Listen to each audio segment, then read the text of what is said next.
Seorang prajurit Kopassus pernah tersesat selama 18 hari di pedalaman Papua, bahkan sempat mengalami hal mistis atau tak masuk akal saat itu. Dilansir dari buku Kopassus untuk Indonesia, karangan Iwan Santosa dan E.A. Natanegara, hal ini terjadi saat sang prajurit baret merah itu melakukan misi penggerebekan markas kelompok kriminal bersenjata KKB Papua.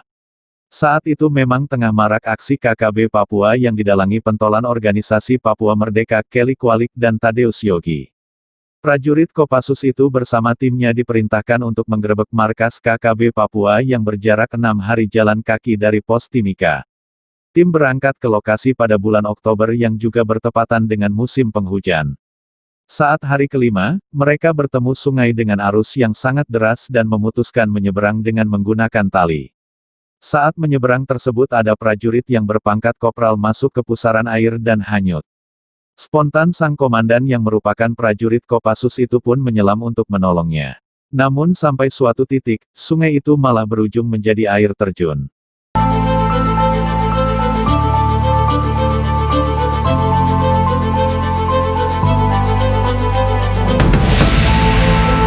Sang komandan pun menepi di tengah hutan Papua yang berada di ketinggian 4.000 meter di atas permukaan laut.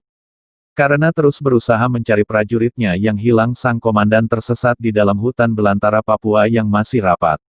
Dia pun berusaha mencari arah untuk kembali ke Timika dengan harapan melaporkan anak buahnya yang hilang kepada atasan untuk selanjutnya mencari kembali. Sampai hari ke-6, prajurit Kopassus itu tak kunjung sampai di tujuan dan sudah berada di ambang sadar. Semua perlengkapan termasuk sepatunya hanyut di bawah arus sungai yang deras. Dan di hari ke-6 itulah prajurit Kopassus ini mengalami pengalaman yang tak bisa dijelaskan dengan akal sehat.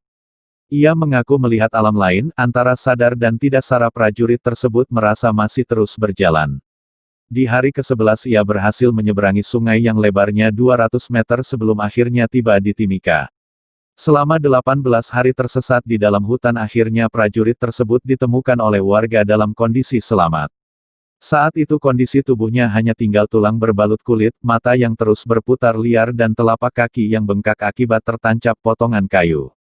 Yang membuat merinding, ternyata prajurit Kopassus itu mengaku selama tersesat di hutan ia merasa dirinya diikuti oleh 3 sosok tak terlihat. Menurut penuturannya, saat matahari sudah terbenam, satu memijati kaki, satu memijati pundak dan satu lagi berbagi rokok dengan prajurit tersebut. Meski dalam kondisi yang memprihatinkan, dokter yang memeriksa menyatakan prajurit tersebut bebas dari penyakit malaria dan cacing tambang. Operasi senyap Kopassus dan tim intai Kostrad sempat menuai kesuksesan sebelum misi pembebasan ratusan warga yang disandera kelompok kriminal bersenjata KKB, di Banti, Kimbeli dan area longsoran distrik Tembagapura, Papua pada Jumat, tanggal 17 November tahun 2017. Dilansir dari Kompas.com, sebanyak 13 personel Kopassus dan 10 personel Kostrad sudah mengintai lokasi para KKB sejak 5 hari lalu. Tim Kopassus dan tim intai Kostrad memantau pergerakan para KKB yang membaur dengan warga sipil. Kepala Penerangan Daerah Militer Cenderawasih Kolonel In Muhammad Aidi di Timika, mengakui upaya pembebasan 344 warga sipil terisolasi itu penuh risiko lantaran KKB terus menghujani aparat dan warga dengan tembakan dari jarak jauh. Aidi menjelaskan kronologi misi pembebasan 344 warga.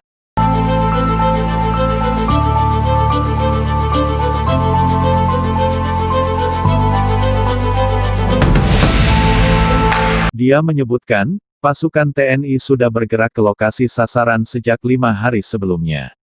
Mereka terdiri dari Kopassus 13 personel, 20 personel dari Batalion 751, Reader, dengan tugas khusus merebut kampung Kimbeli dari KKB.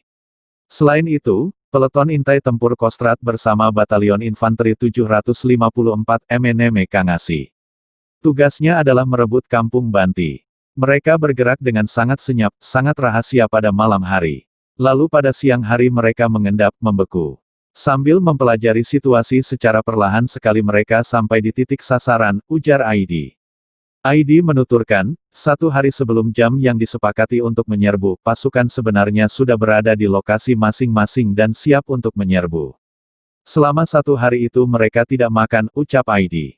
Saat itu anggota sudah meminta izin kepada Pangdam untuk segera mengatasi KKB karena jarak mereka hanya sekitar 30-50 meter dan ada anggota KKB yang menenteng senjata api, kata ID.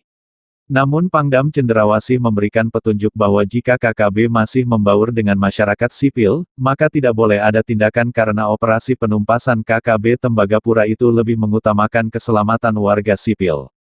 Lalu, Jumat pagi kemarin, sejumlah pentolan KKB yang baru bangun bergerak ke pos-pos di wilayah ketinggian yang sudah mereka dirikan. Di pos-pos itu sejumlah bendera kelompok separatis Papua Merdeka berkibar di sana.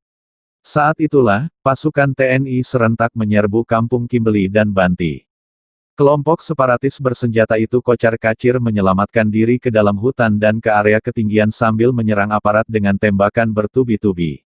Saat penyerbuan itu dilakukan, jarak pandang di lokasi itu hanya sekitar 3 hingga 5 meter karena masih berkabut tebal.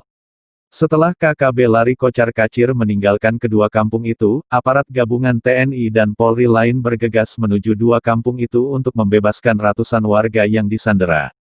ID mengatakan saat proses evakuasi warga masih berlangsung, kontak tembak antara aparat TNI Brimob dengan KKB masih terus berlangsung dalam kurun waktu kurang dari 2 jam.